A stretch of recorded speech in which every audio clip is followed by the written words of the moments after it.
So what? Dunk it harder. Say to the crowd, what's up? Send them home crying. This is the professional. Well, in my head, I feel that the Cavaliers should play some D. How about that? Oh, wow. As Jerebko got his ankles broken.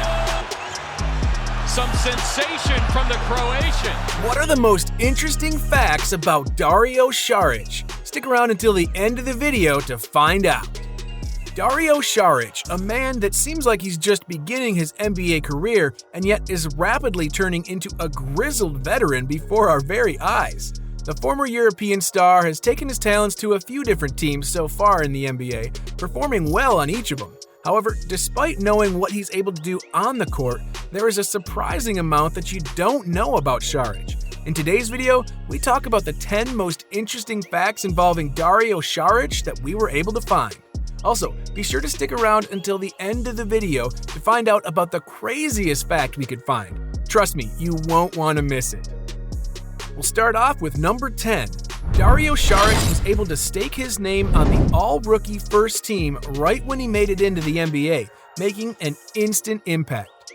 Both he and former Milwaukee Bucks point guard Malcolm Brogdon received 100 first-team votes, being the only two unanimous players on the group. Saric averaged the second most points in the group with 12.8 per game alongside his 6.3 rebounds per contest. Joining Brogdon and Saric on that first team that season was Joel Embiid, Buddy Hield, and Willy Hernangomez. It was actually the first time in history that 4 of the 5 players named to the all-rookie first team were international players. Saric is from Croatia, Embiid from Cameroon, Hield from the Bahamas, and Hernangomez out of Spain. Before this group, the previous high was 3 international players. And just a little extra tidbit for all of you watching, Jamal Murray, Jaylen Brown, Marquise Chris, Brandon Ingram, and Yogi Ferrell rounded out the all-rookie second team that year. It's crazy to think about all of that all-pro level talent out of these 10 players. Man, I'm telling you, the league changes so quick. On to number 9, Dario Saric picked up where a few other cornerstone players of the NBA left off in FIBA. Saric was announced the 2013 FIBA Europe Young Men's Player of the Year after just a phenomenal season. So what did he do in order to follow up that fantastic year? Well, he just did it again. He was handed the award for the second consecutive year back in 2014, becoming only the 3rd player in FIBA history to win this prestigious award multiple times.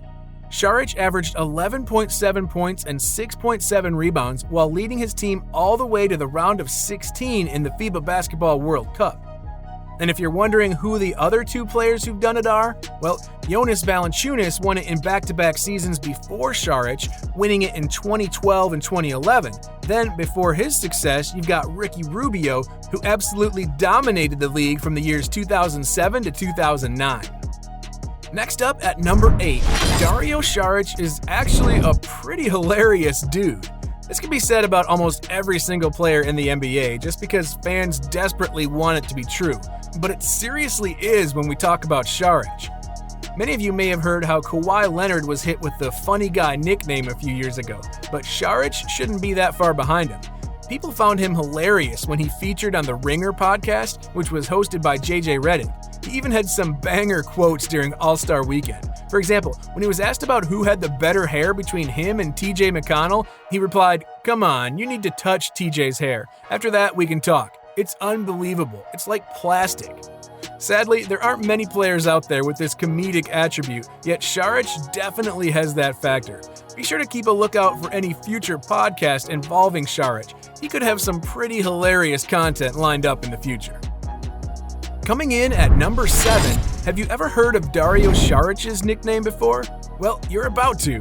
Well, this isn't a nickname that's being thrown around the league by analysts and other commentators. It seems to be his growing nickname on social media from the fans and even some teammates. Ever since Joel Embiid posted a photo alongside Saric and captioned it, "The Homie Dario," everybody's taken it upon themselves to label Saric as the homie. The buzz online about this nickname clearly stuck around as Embiid posted another picture a little while later with Saric again, this time with a similar caption. He said, "The process and the homie," with the homie being in all caps. If you ever happen to run into Saric out on the streets, make sure you call him out with this stellar nickname. Moving on now to number 6, Saric didn't really follow the traditional path to the NBA, which confused a whole lot of people at the time, but since then makes a lot more sense. Back in 2014, Saric heard his name called in the NBA draft by the Philadelphia 76ers, a pretty big surprise around the league. Many believed that Saric wasn't actually hoping to play in the NBA just yet and that he was bound to get back to playing overseas for one more year. It turns out that happened to be true, though it was actually 2 more years and not just 1.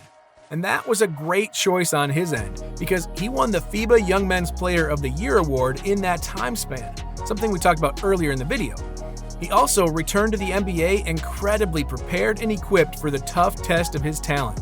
He dropped a career-high 21 points in just his 3rd game out on the court. Then, by the end of his rookie season, he was averaging 12.8 points, 6.3 rebounds, and 2.2 assists per game, playing in just 26.3 minutes of action each contest. Everybody used to doubt the players who played overseas, but now it looks like some of those guys are absolutely crushing it in the NBA. Alright, let's move on to number 5 now. Both of Saric's parents ended up being professional basketball players, so it was just a matter of time before he followed in their footsteps. His father Predrag and his mother Veselinka each shined in their respective leagues and attributed to the talent that Saric has developed over the years. Predrag was a bit of a superstar back in his day when he played, which is why he's ridiculously harsh when talking about his son Dario. In fact, a documentary about the Saric family aired a little while ago titled Always the Same. In one of the trailers for the documentary, his father could be seen telling Dario that he averaged 32 points per game during the 1992 season. We even went back to look at some of his performances, and he wasn't really exaggerating those numbers. His jump shot was pure. Coming from a long line of professional basketball players must have been a lot to deal with growing up, but in the end, he seems to be okay. After all, he's shined in both FIBA and the NBA for numerous teams. And hold on a sec though, when you're talking about his family, you can't forget about his sister Dana Saric. In case you couldn't already guess, she's also played professional basketball. She currently plays for a Croatia-based basketball club. Now, if this fact seemed crazy to you, then be sure to stick around until the end of the video to find out about an even crazier fact. Moving on to number 4, normally after a player spends a few years in the league and begins to make a name for himself where he was drafted, you see those teams come out and say that the player happened to be on their draft boards all that time ago. And the same thing happened involving Dario Saric. As a matter of fact, he was officially selected by the Magic, but the rights to that pick were traded over to the Sixers in a trade involving Elfrid Payton. Had Philly not decided to go all in on the trade, we could have seen Saric playing alongside Mo Bamba and Cole Anthony. Instead, we saw him act as a role player with the 76ers and the Minnesota Timberwolves before he was flipped over to the Phoenix Suns this past season, which, by the way, ended up being a perfect landing spot for him.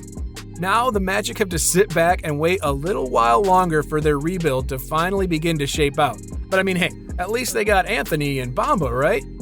Right? Okay, we'll move on now to number 3. Saric suffered a few bad injuries throughout his basketball career so far. One of the most recent was his torn ACL that he suffered right in the middle of the NBA Finals this year while he was with the Phoenix Suns. However, in this fact, we're talking about a different injury, one that happened to get his front tooth chipped. It happened back in 2018 on the very first play of the ballgame while he was still on the Philadelphia 76ers.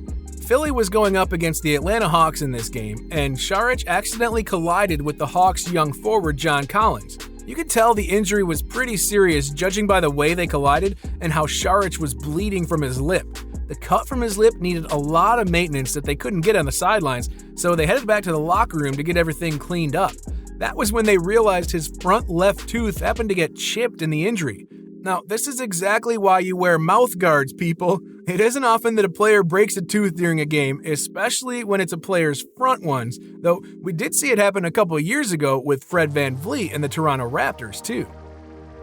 Coming in at number 2, we'll go back to his parents. His father seriously wanted him to avoid playing in the National Basketball Association. Some have labeled his father as one of the harshest critics in the world, which may have been the reason that both him and his son Dario weren't on speaking terms for quite some time. Despite all the effort that Saric made to get himself into the league that he dreamed of playing in, his father continued to yell at him that he wasn't ready for the physical toll of the NBA. Fast forward just a little bit, and we all know now that Saric has not only made it to the NBA, but has since been impactful on multiple teams.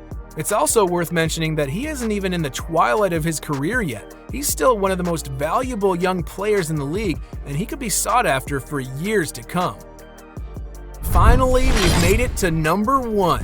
Saric has basically been kept an eye on throughout his entire life. Obviously, coming from 2 terrific professional basketball players, he had a pretty big spotlight on his back when he grew up.